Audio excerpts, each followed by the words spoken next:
Alternative rhythm theatre आज हूँ 7ମ प्रतिष्ठा दिवस। यही अवसर में मो समस्त श्रोता बंधु मान दर्शक मंडली को अभिनंदन जनाऊँच एवं ये अनुष्ठान समस्त कलाकार मान सदस्य मान शुभेच्छा जनाऊँच। दीर्घ 6 वर्ष धरी यह अनुष्ठान नाटकर विभिन्न दिग उपरे सेमाने अनवरत कार्य कर चलती तेणु सेमाने दर्शक मंडली अत्यंत प्रिय पात्र हो सारी।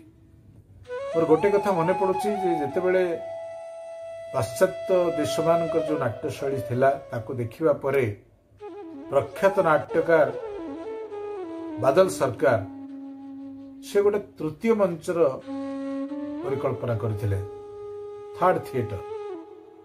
ये तृतीय मंचर नाटक गुड़िक दर्शकर चिंताराज्य को आलोड़ित कला कारण से गोटे दीर्घसूत्री और मनोवैज्ञानिक प्रभाव परिलक्षित होता।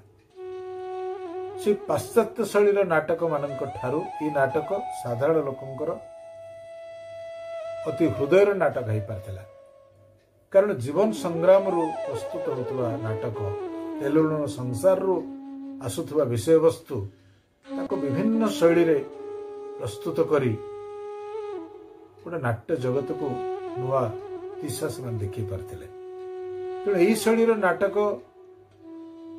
केवल जो मनोरंजन थिला ता नुहे समाज को शिक्षा प्रदान करने गोटे व्यवस्था एमान को कह जाउतला अंतरंग नाटक इंटीमेट थिएटर जो थे गोटे नमनीय भाव थिला बहनीय थिला एवं मितव्ययता को गुरुत्व देते। सब दृष्टि अल्टरनेटिव रिदम थिएटर एक विशेष अनुष्ठान से रीति अंतत कार्य कर चलती जमी शब्दराशिंकर हलाबोला नाटक नाट्य चेतनार निर्देशक सुबोध पट्टनायक काठ गीत बली ये सब नाटक विभिन्न शैली रे नाटक प्रस्तुत करने दिगरे ता छड़ा सहस्राधिक छात्र छात्री को नाट्य मनस्क करवा दिगरे अनुष्ठान जो कार्य दीर्घ वर्ष बेला कर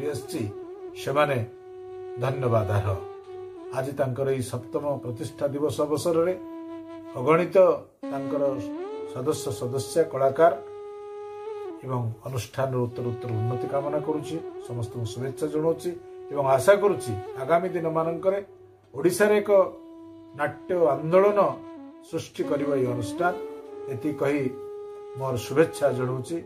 एटी रखुची वक्तव्य।